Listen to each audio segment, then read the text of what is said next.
Rule number 1. Always stick around for one more drink. That's when things happen.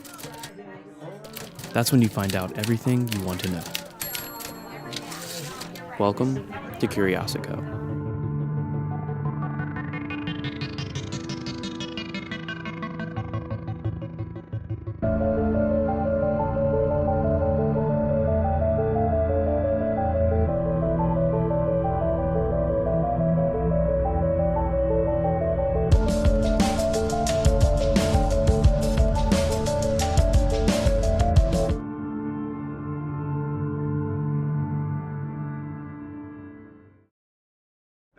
It was our last night in Savannah, and we couldn't leave without doing a ghost tour.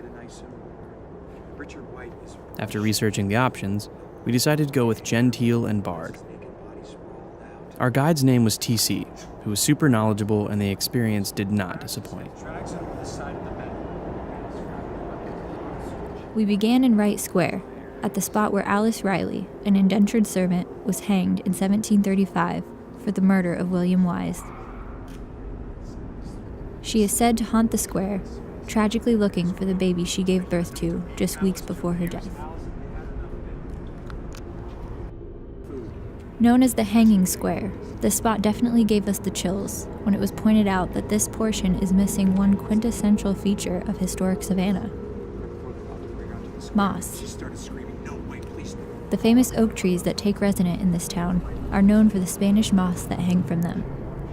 Eerily, though, as you stand beneath them in this very spot, it's nowhere to be found. Y'all got your cameras? We left the square and continued through town. We made a stop when our tour guide pointed out that we were the only two with cameras on hand, which made us prime candidates to walk alone down this dark alley, along with anyone who had been drinking.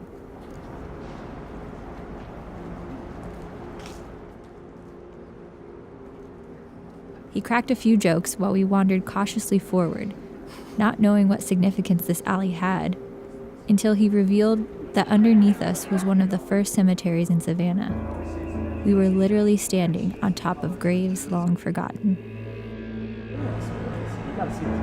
This is what it looked like in 2009. Finally take on this place in 2015. Sean Brock bought this.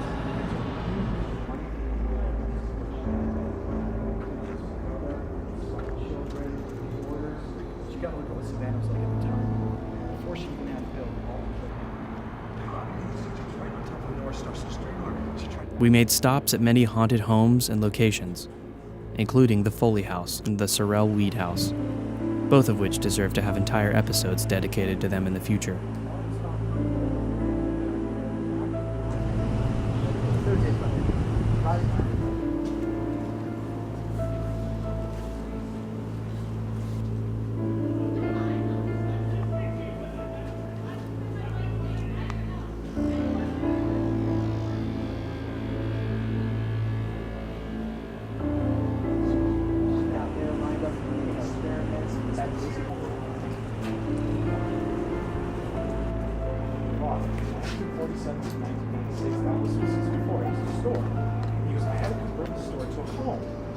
So he was telling me, he goes, while I'm doing restoration on the home, the basement was my apartment.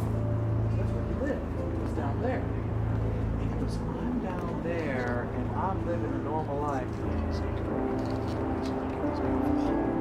Trees, the land goes about a half a mile.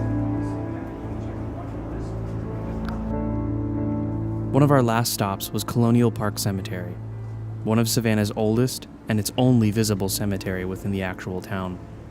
It's home to many of Savannah's earliest settlers and to hundreds of victims of the yellow fever epidemic.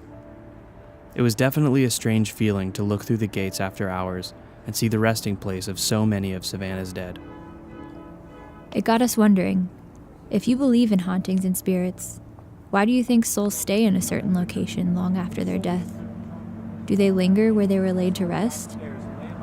If so, why do others seem to haunt the places they lived out their lives in, or even where they took their last breaths? Savannah definitely gave us some questions to ask ourselves, and more than a few goosebumps. In a place with so much history and heartache, it's no wonder it gets an infamous nickname. The city built upon its dead.